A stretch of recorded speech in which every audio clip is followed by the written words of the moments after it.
Assalamualaikum dan selamat sejahtera. Saya Nur Ashika binti Najar dari kelas 4C. Yang pertama iaitu pecah amanah. Adat bekerja merupakan ketulusan dan kejujuran dalam bekerja. Amanah adalah suatu sifat yang sangat mulia dan dipandang tinggi bagi mereka yang memegang sesuatu jawatan. Ianya merupakan amanat yang dipertanggungjawabkan kerana kepercayaan mereka kepada kita. Seseorang yang berpegang kepada amanah akan berusaha menjaga dan mematuhi undang-undang. Kesannya apabila seorang tidak berpegang kepada amanah akan dianggap seorang yang khianat dan tidak jujur. Seterusnya, isi penting. Satu kes dilaporkan di Kuala Lumpur iaitu seorang ketua pekerja dijatuhkan hukuman penjara setahun serta denda 500 kerana disyaki pecah amanah terhadap majikan dia dengan berjumlah RM5,143.30. Kita dapat simpulkan pecah amanah ini melibatkan seorang pekerja di sebuah restoran iaitu seorang ketua pekerja. Ini kerana banyak melibatkan penyalahguna kuasa dan salah guna kewangan. Ia juga merupakan satu perkara yang melanggar integriti pekerja. Seterusnya, cadangan.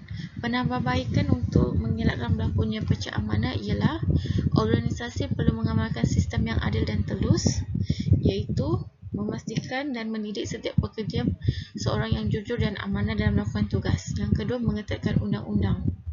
Contohnya,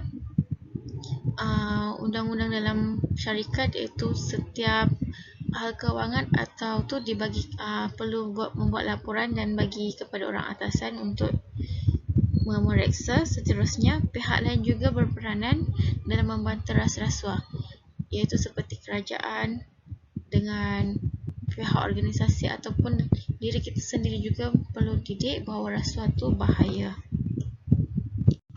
Kesimpulannya, kita dapat simpulkan kes pecah amanah ini ialah suatu perbuatan yang tidak bermoral. Berbagai usaha kerajaan untuk memenuhi penyalahan guna kuasa ini. Oleh itu, saya berharap dengan kerjasama semua pihak, isu pecah amanah dapat dijauhkan oleh semua pihak untuk menjadikan negara kita bebas rasuah. Okey, yang seterusnya, yang kedua iaitu pengambilan pekerja dalam talian semakin perlahan. Okey, penggunaan teknologi ialah medium utama dalam setiap urusan. Ianya kerana memudahkan pengambilan pekerja serta menilai dan membuat keputusan terhadap pekerja. Ini kerana kadar pengambilan pekerja dalam talian semakin meningkat. Kerana pada zaman kini, teknologi sangat penting. Itulah pengambilan pekerja pun dalam talian sangat tinggi. Kerana kita semua pun menggunakan internet dan hari-hari kita hadap telefon. Isi penting dia, penggunaan teknologi dan internet mampu menarik minat bakat yang dan mencari pemohon yang memenuhi kriteria. Contohnya, organisasi tu nak seorang pekerja yang mahir dalam teknologi, edit video. So, pekerja boleh cari dekat laman web kriteria yang syarikat nak. Yang kedua, mampu membina pasukan yang berpengaruh. Dengan kemajuan teknologi, mudah untuk membina pasukan yang berpengaruh kerana senang je kita nak berhubung dengan orang lain. Yang ini seperti kes dilaporkan di Kuala Lumpur, aktiviti pengambilan atas talian semakin menyusut. Ini kerana berkurangan daripada 8% bagi bulan Januari dan Februari. Penurunan tersebut 12 bulan berturut-turut mengikut indeks pekerjaan Monster iaitu MEI. Ini kerana ramai yang berpendapat bahawa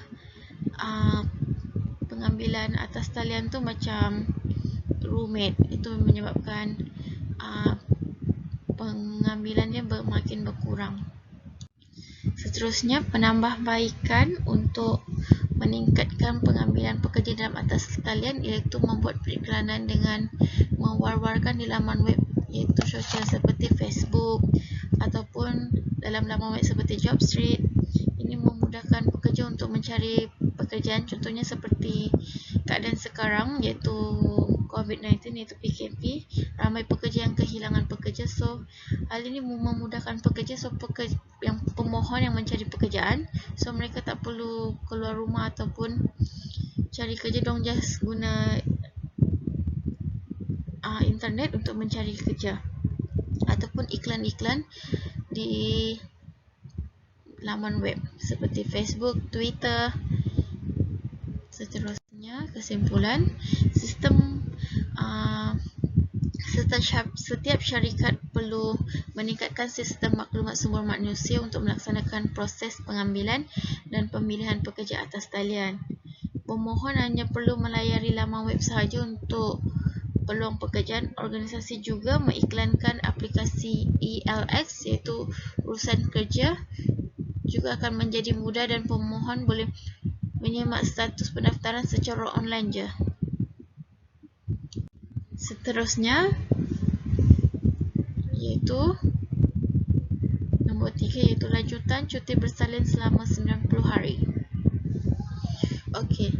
Cuti bersalin ialah merupakan cuti ataupun faedah kepada wanita yang bekerja iaitu cuti bergaji. Tempoh ini telah ditetapkan melalui Undang-Undang di bahagian Akta Kerja 1995 dibincangkan tentang perlindungan bersalin serta syarat-syarat bersalin dari Seksyen 37 hingga 44. Seterusnya, Seksyen 37C Akta Kerja 1955, kelayakan cuti bersalin dibayar allowance adalah dihadkan sehingga 5 orang anak seperti had kelayakan sektor awam. Okey, untuk isi penting dia, satu kes dilaporkan di Kuala Lumpur di mana cadangan iaitu Datuk Wan Sri Azizah telah membuat cadangan membuat pelbagai sektor menambahkan cuti bersalin dari 60 hari ke 90 hari.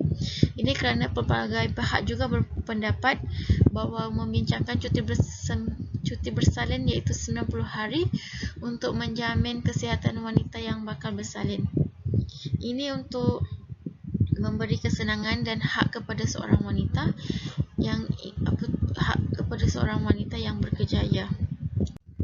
Seterusnya, penambahbaikan untuk cuti bersalin iaitu diberikan kepada pekerja wanita yang bersedia dan untuk memulihkan tahap kesihatan mereka selepas bersalin. Itu disebabkan cuti bersalin dimeningkatkan kepada 90 hari. Seterusnya, Seksyen 37C menyatakan bahawa pekerja yang bergaji bulanan gajinya sepanjang cuti bersalin dianggap sebagai allowance bersalin. Dan seterusnya, cuti paternity adalah cuti kepada para suami yang ingin menemani isterinya semasa bersalin iaitu diberi selama 7 hari. Kesimpulannya, bahawa cuti bersalin ni kita menganggapkan untuk menghargai wanita dan bahawa kita dapat gambarkan bahawa kedudukan wanita tu sangat tinggi dan perlu dihargai. Itu sahaja daripada saya. Sekian, terima kasih.